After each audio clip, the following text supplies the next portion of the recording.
रोहन अकेला था, बिल्कुल अकेला। पुराने घर से चरमर की आवाज आ रही थी और खिड़की के बाहर हवा सीटी बजा रही थी। ऐसा लग रहा था जैसे कोई उदास गाना हो या शायद कोई चेतावनी। परछाइयां लंबी और पतली होकर उसकी दीवार पर डरावनी आकृतियां बना रही थी। उसने अपना ब्लैंकेट और कसकर लपेट लिया। सोच रहा था काश आज रात वो अकेला नहीं होता। खामोशी सबसे बुरी चीज थी। उसके पेरेंट्स बाहर गए थे और उन्होंने कहा था कि वे ज्यादा देर नहीं लगाएंगे, लेकिन मिनट्स बहुत धीरे धीरे बीत रहे थे। हॉल में लगी ग्रैंडफादर क्लॉक की हर टिक टिक तेज सुनाई दे रही थी। बूम बूम, बहुत तेज। घर खाली लग रहा था, सिवाय उसके और उसके सीने में बहते डर के। उसने खुशियों वाली बातें सोचने की कोशिश की, लेकिन अंधेरे ने उन्हें दूर धकेल दिया। उसकी आंखें कमरे में चारों ओर घूम रही थी। हर कोना नॉर्मल से ज्यादा अंधेरा लग रहा था। हर परछाई और गहरी और ज्यादा डरावनी लग रही थी। उसका ध्यान बड़े वार्डरोब पर गया। वो पुराना लकड़ी का वार्डरोब। वो कोने में चुपचाप खड़ा था, उसे देख रहा था। उसे हमेशा लगता था कि वो उसे देखता है। आज रात ये फीलिंग पहले से कहीं ज्यादा स्ट्रांग थी। वो एक बहुत पुराना फर्नीचर था। फिर एक आवाज, एक हल्की सी चरमराने की। वो वार्डरोब से आई थी। रोहन बिल्कुल जम गया। उसका दिल जोर जोर से धड़कने लगा। धक धक धक, जैसे कोई फंसा हुआ पंछी हो। वार्डरोब का दरवाजा हिला, पहले थोड़ा सा, फिर और ज्यादा। वो खुल रहा था, धीरे धीरे, अपने आप। ओह नो, वो जानता था कि कुछ बुरा होने वाला है। वार्डरोब का दरवाजा खुल गया, धीरे धीरे, बहुत धीरे धीरे। अंदर से अंधेरा बाहर निकला, एक ठंडा खाली अंधेरा जो रोशनी को निगल रहा था। रोहन ठीक से सांस नहीं ले पा रहा था। वो चिल्लाना चाहता था अपनी माम के लिए, अपने डैड के लिए, लेकिन उसकी आवाज अटक गई थी, गले में बुरी तरह फंस गई थी। वो डर से सुन्न हो गया था। वो बस घूरता रह गया। वार्डरोब के गहरे अंधेरे से कुछ गिरा। वो लकड़ी के फ्लोर पर एक हल्की धम्म की आवाज के साथ गिरा। क्या था वो? रोहन ने अपनी आंखें सिकोड़ी।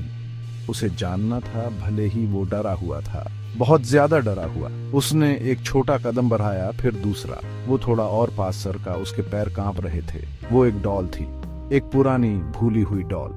उसकी ड्रेस फीकी पड़ चुकी थी और कई जगह से फटी हुई थी। उसके पेंटेड चेहरे का एक साइड जला हुआ, काला और निशान वाला लग रहा था।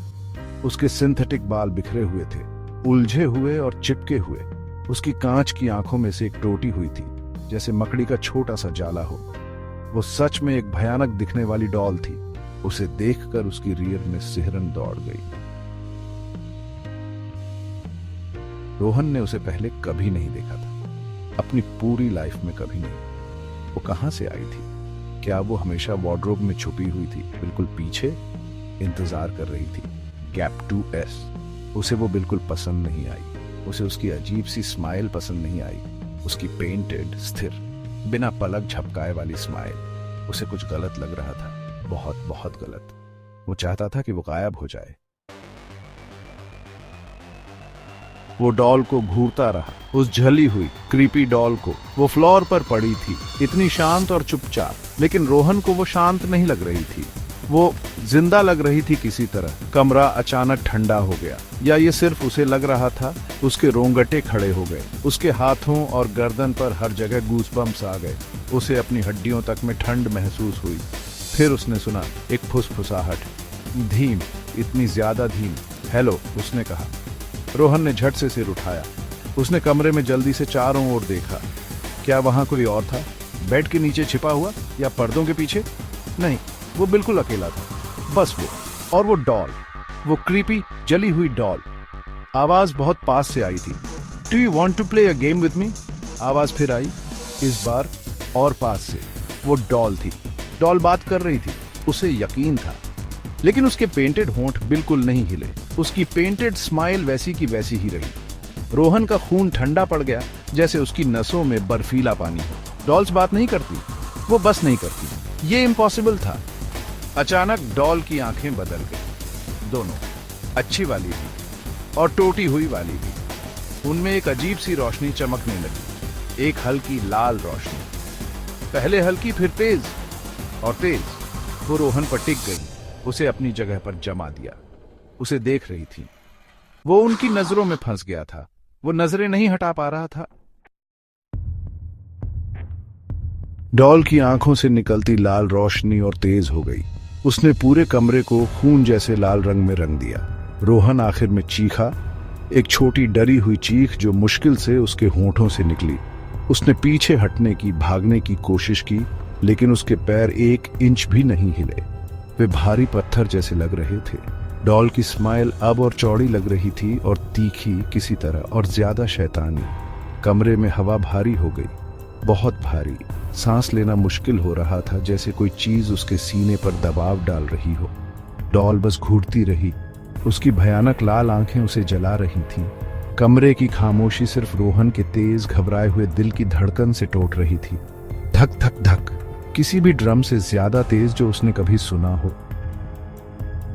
फिर एक अचानक भयानक खामोशी। सुबह की रोशनी पर्दों से झांक रही थी, ब्राइट, चीयरफुल। एक नया दिन शुरू हो चुका था।